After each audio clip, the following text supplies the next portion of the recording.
Howdy folks, this is Father Dougal 9000 here, and welcome to another episode of Dougal's Game Finish Chronicles, a series where I talk about the games I've played and beaten as part of the Hardcore Gaming 101 Forums Game Finish Challenge. After last episode's look at a singular game, we're going back to the usual 2 or 3 per video, but this time they're tied together by an theme. That being, they're all Tony Hawk Pro Skater video games.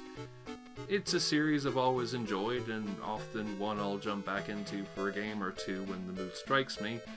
And the mood struck me a few times around the start of 2021, so you'll be seeing them every now and again. These games were originally logged on the 4th and 6th of February 2021.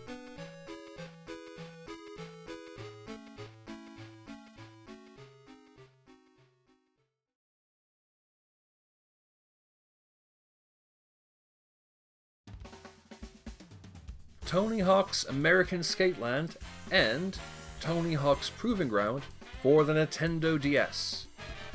Every now and again, I get in the mood to play through a couple of the Tony Hawk's Pro Skater games, and decided to make this latest mood a bit more interesting by playing the DS ports of American Wasteland, titled American Sk8land, and Proving Ground.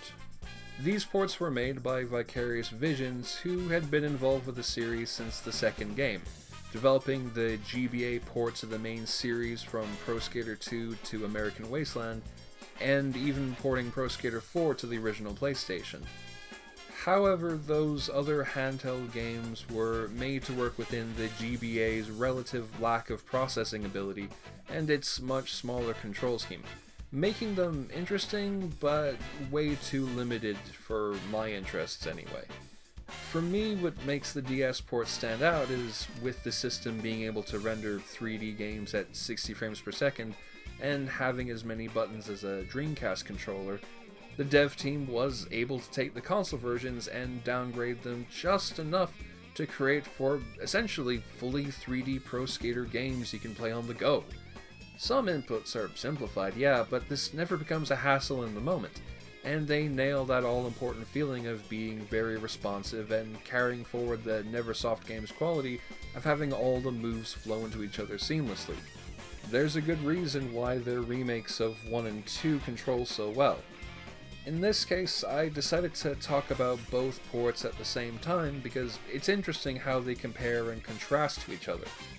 They both have a story mode with a focus on gaining money to build pieces for a skate park where you can choose all the individual pieces, and they have the same structure of completing a certain amount of missions until you unlock a pro challenge that gives you another spot to build and another level to check out.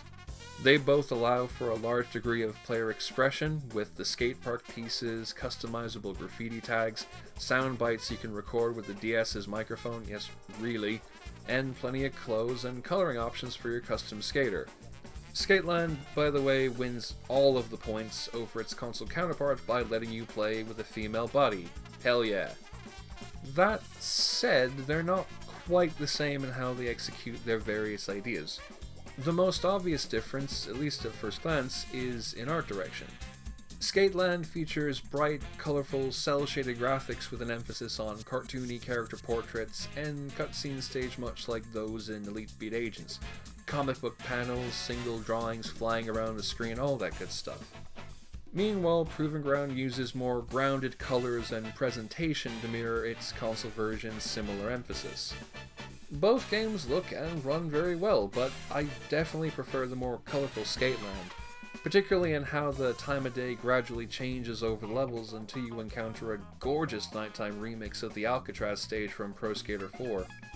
Level design is also fairly different, with Sk8land levels being much more linear than the comparatively open stages in Proving Ground.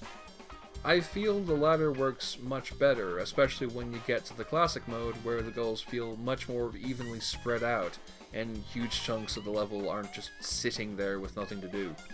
The most notable difference I picked up on was the difficulty for the story mode missions. Sk8land's missions are dead simple, even up to the very end of the game, as they often task you with completing a basic task like pick up 5 items in the straight line, or perform this spine transfer.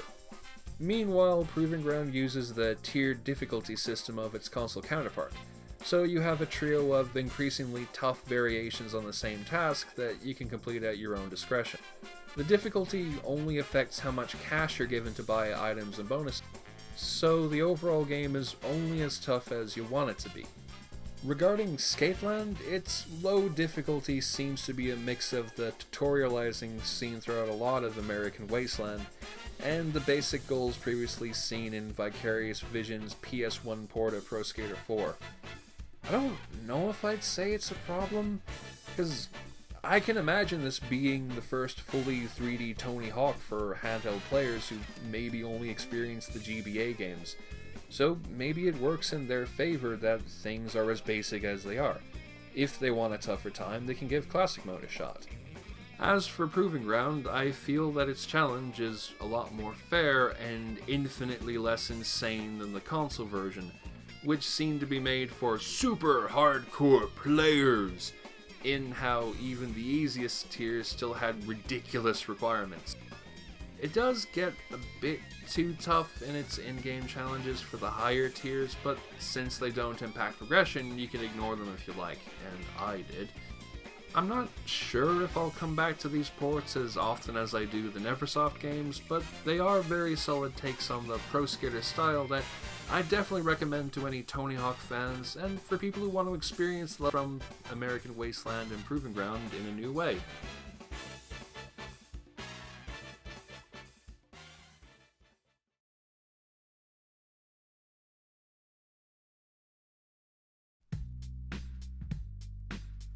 Tony Hawk's Proving Ground for the Xbox 360.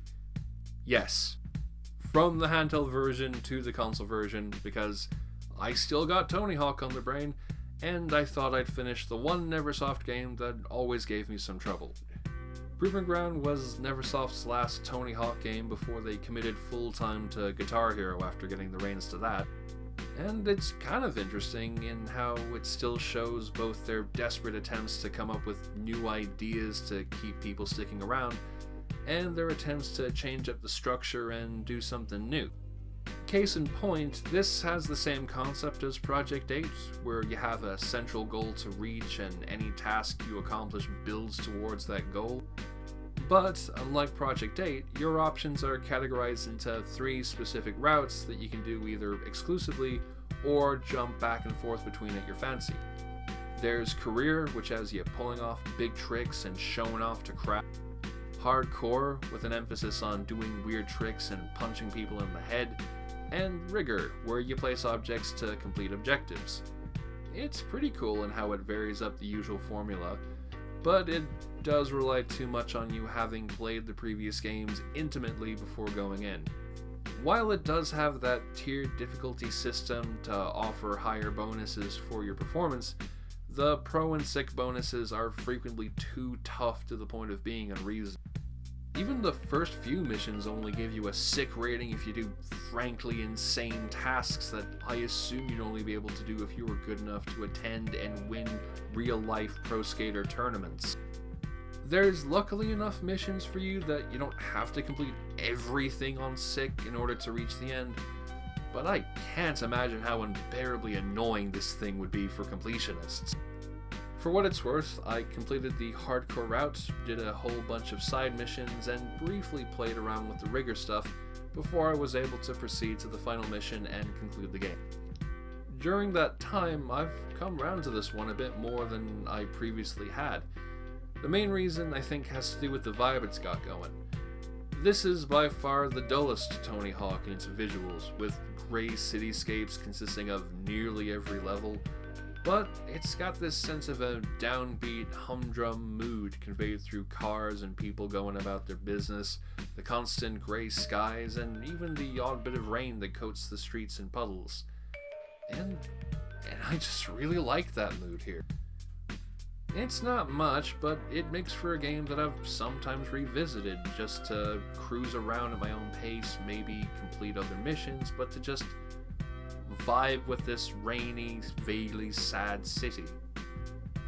I dig it.